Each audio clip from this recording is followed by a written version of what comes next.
اردو افسانے ایک کاوش ہے اردو زبان کی بہترین تحریریں آپ تک پہنچانے کا۔ اگر آپ کو میرا یہ چینل پسند آئے تو اس کو سبسکرائب ضرور کر لیں تاکہ آپ کو آئندہ آنے والے ایپیسوڈز اور مزید ناولوں کے بارے میں معلوم ہو سکے۔ اگر آپ اپنی پسند کا کوئی ناول سننا چاہتے ہیں تو آپ اس بارے میں مجھے بتا سکتے ہیں۔ کامنٹ باکس میں میسج کر کے آپ مجھے اپنی پسند کے ناول کا نام بتا دیجیے۔ میں پوری کوشش کروں گی کہ آپ تک آپ کی پسند کو پہنچا سکوں۔ اردو افسانے کے ساتھ بندھے رہنے کا شکریہ۔ اب سنتے ہیں آپ کا پسندیدہ ناول۔ رقص بسمل، تحریر نبیلہ عزیز، قسط نمبر 27۔ رات کی 12 بجے کا وقت تھا۔ ولید ماورا کے سامنے صوفے پہ گم سم اور ساکت سا بیٹھا ماورا سے سنی ہوئی داستان پہ یقین کرنے اور نہ کرنے کے بیچ ڈول رہا تھا، کیونکہ وہ جو کچھ بتا چکی تھی وہ ناقابل فراموش تھا۔ رضا حیدر علی مرتضیٰ کے قاتل تھے، عافیہ بیگم اور ماورا مرتضیٰ کے مجرم تھے، اور قاتل اور مقتول کی اولادیں محبت میں گرفتار تھیں۔ معاملہ کہاں سے شروع ہوا تھا اور کہاں پہنچا تھا اور آگے کیا ہونے والا تھا، سب عقل اور سمجھ سے باہر کی باتیں تھیں۔ ولید کی پرسوچ آنکھیں پٹپٹا رہی تھیں۔ بتا ولید، میرا ساتھ دو گے؟ مجھے تیمور حیدر واپس چاہیے، ہر حال میں۔ ماورا التجا بھی کر رہی تھی تو ایک ضد، ایک ہردرمی کے ساتھ۔ ارے ڈونٹ وری، اٹھا لو، سمجھو تمہارا اپنا ہی ہے۔ مونس مرزا نے اس کی ہمت بڑھائی۔ عزت نے ایک نظر اس کی طرف دیکھا، وہ اسے ہی دیکھ رہا تھا۔ وہ آخر کیا کرتی؟ مجبوری میں گدھے کو بھی باپ بنانے والا کام کر رہی تھی، اور جب گدھے کو باپ کہنے کے لیے منہ کھول ہی لیا تھا تو پھر کچھ کہہ دینے میں جھجک ہی کیا تھی۔ اس نے اپنی ازلی خود اعتمادی بحال کرتے ہوئے اس کی ہتھیلی سے موبائل اٹھا لیا تھا، لیکن پھر بھی اس قدر احتیاط سے اٹھایا تھا کہ اپنی انگلیوں کی پوریں بھی اس کی ہتھیلی سے مس نہیں ہونے دی تھی، اور مونس مرزا کو اس کی اس حرکت پہ مزید مسکرایا تھا۔ I like it، اس نے سر ہلایا، اور عزت اس کی ستائش سے بے نیاز موبائل کھولنے لگی، لیکن موبائل پر پاسورڈ تھا، اس لیے اس کے ہاتھ کی حرکت رک گئی تھی۔ پاسورڈ؟ اس نے مونس مرزا کی سوالیہ نظروں سے دیکھا۔ تمہارے پاس پوچھنے کی کیا ضرورت؟ تمہیں پاسورڈ پوچھنے کی کیا ضرورت ہے؟ میرا پاسورڈ تو تم ہو۔ مونس مرزا حد سے زیادہ لطف اندوز ہو رہا تھا۔ پلیز پاسورڈ بولو، وہ بڑے تحمل سے پوچھ رہی تھی۔ بولا تو ہے، بس تھوڑا سا غور کر لو۔ میرا پاسورڈ تم ہو، وہ کہتے ہوئے ذرا سا اس کے قریب جھکا تھا۔ میں؟ وہ ٹھٹکی، اور پھر اگلے ہی لمحے جیسے سب سمجھ میں آ گیا تھا۔ اس نے موبائل کی اسکرین پہ عزت کی اسپیلنگ لکھی اور لاک کھل گیا تھا۔ کوئی اور وقت ہوتا تو مونس مرزا کے موبائل پہ اپنے نام کا پاسورڈ دیکھ کر وہ یقیناً اس کا موبائل ہی توڑ دیتی، لیکن اس وقت وہ ایسا کچھ بھی نہیں کر سکتی تھی، کیونکہ اس وقت خود اسے موبائل سے مطلب تھا۔ اس لیے اس نے ہر چیز نظر انداز کرتے ہوئے پیٹ کو کھولا، اور ابھی وہ نمبر ڈائل کر ہی رہی تھی کہ مونس مرزا کی آواز پہ اس کی ہاتھوں کی حرکت وہی رک گئی تھی۔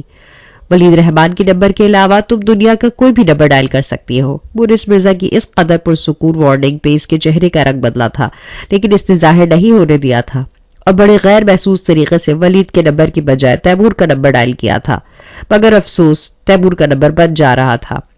تیمور بھائی کا نمبر تو آف جا رہا ہے، وہ دھیمے سے بڑبڑائی۔ تیمور بھائی خود بھی تو آف جا رہے ہیں، مونس مرزا نے مذاق اڑایا۔ عزت کے وجود میں غصے کی لہر دوڑ گئی تھی، لیکن اسے فی الحال ضبط سے کام لینا تھا، اس لیے ایک بار پھر نظر انداز کرتے ہوئے ساشا کا نمبر ملایا۔ اس کے نمبر پہ نیٹ ورک مصروف تھا۔ اف، دل ہی دل میں عزت زچ ہو کے رہ گئی تھی۔ اب کیا کروں؟ اس نے اپنی سوچ کا گھوڑا دوڑایا۔ تم جس سے بھی کانٹیکٹ کرنا چاہتی ہو مجھے بتاؤ، میں ڈائریکٹ کانٹیکٹ کروا دیتا ہوں۔ جس سے بات کرنی ہے تمہیں اس کے پاس لے جاتا ہوں۔ مونس مرزا نے اسے ایک اور کھلی آفر دی تھی۔ عزت نے چھٹک کر دیکھا، لیکن پھر مونس مرزا کے ساتھ کہیں جانے کا سوچ کر ہی اس نے اپنے ذہن سے اس کی آفر مسترد کر ڈالی۔ پلیز تھوڑی دیر کے لیے مجھے اکیلا چھوڑ دو، میں اپنی کزن فارا سے بات کرنا چاہتی ہوں، اور اس طرح تو میں ایزی ہو کر بات بھی نہیں کر سکوں گی۔ اس نے ذرا نارمل طریقے سے مونس مرزا کو سمجھانے کی کوشش کی تھی، اور نہ جانے کیوں مونس مرزا کا موڈ ایسا بے نیاز اور لاپرواہ ہو رہا تھا کہ وہ عزت کی بات مانتے ہوئے کسی اچھے بچے کی طرح سر ہلا کر وہاں سے اٹھ کھڑا ہوا تھا۔ 10 منٹ کافی ہے نا؟ اس نے اٹھتے ہوئے پوچھا۔ ہاں کافی ہے، عزت نے اس بات میں سر ہلایا تھا۔ اوکے ٹھیک، 10 منٹ بعد میں حاضر ہوتا ہوں، وہ کہہ کر باہر نکل گیا، اور عزت نے بڑی تیزی سے فارا کا نمبر ڈائل کیا، کیونکہ اس کے پاس مہلت کم تھی۔ سچ شکر کہ فارا نے کال ریسیو کر لی تھی۔